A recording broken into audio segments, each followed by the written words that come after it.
Bismillahirrahmanirrahim. Assalamualaikum warahmatullahi wabarakatuh. Apa kabar sobat semuanya? Senang berjumpa kembali bersama saya. Oke, kali ini kita akan mengkaji tentang cium tangan. Saya mendengar banyak orang mencela perbuatan mencium tangan. Mereka mengatakan bahwa mencium tangan adalah kebiasaan yang menunjukkan kehinaan dan ketundukan dan menunjukkan keriaan dan kemunafikan, padahal seorang muslim dituntut untuk merasa dirinya mulia dan tinggi.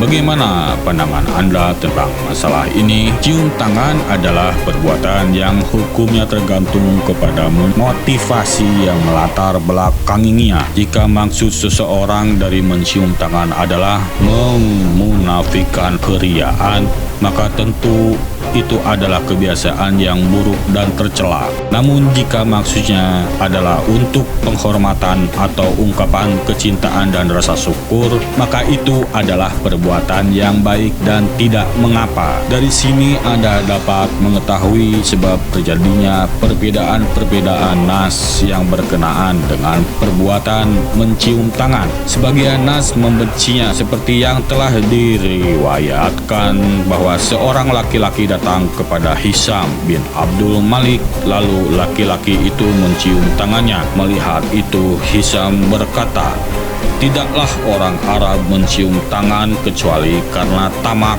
dan tidaklah orang Ajam mencium tangan kecuali karena tunduk." Juga diriwayatkan bahwa seorang laki-laki meminta izin kepada makmum untuk mencium tangannya.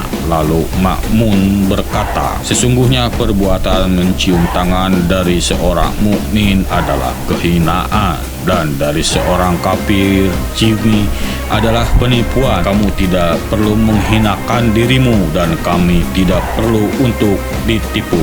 Sebagian nas yang lain menyukai perbuatan mencium tangan. Telah diriwayatkan dari Abdullah bin Umar, ia berkata, "Kami dahulu mencium tangan Rasulullah Shallallahu Alaihi Wasallam." Dari Mus'ab, ia berkata, "Saya melihat seorang laki-laki mendatangi Ali bin Husain radhiyallahu anhu di masjid. Lalu laki-laki itu mencium tangannya dan meletakkannya pada kedua belah matanya, dan Ali bin Husain radhiyallahu anhu tidak melarangnya."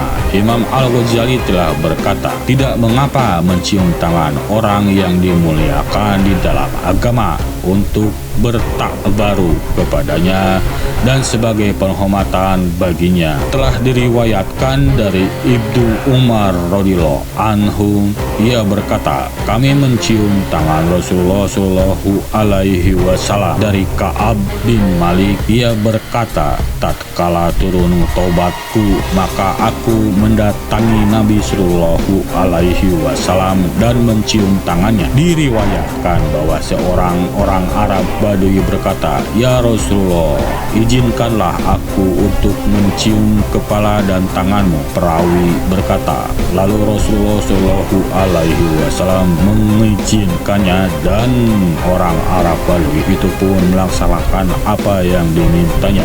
Abu Ubaidah menemui Umar bin Khattab radhiyallahu anhu, lalu menjabat tangannya dan menciumnya. Dari keterangan-keterangan ini Anda dapat melihat bahwa perbuatan mencium tangan, jika yang dituju darinya adalah sesuatu yang mulia, maka mulia inilah yang menjadi dasar pijakan, dan jika disalahgunakan maka menjadi rendah dan hina. Persis keadaannya sebagaimana seluruh perbuatan baik yang disalahgunakan.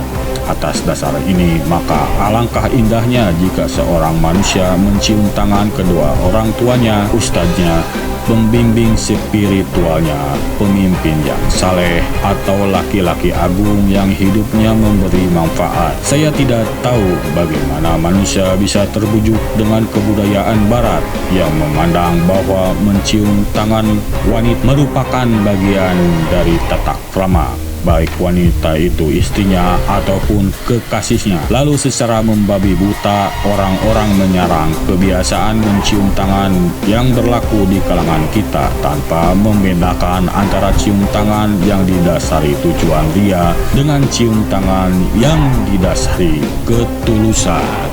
Oke, demikian pembahasan kali ini, semoga bermanfaat. Assalamualaikum warahmatullahi wabarakatuh.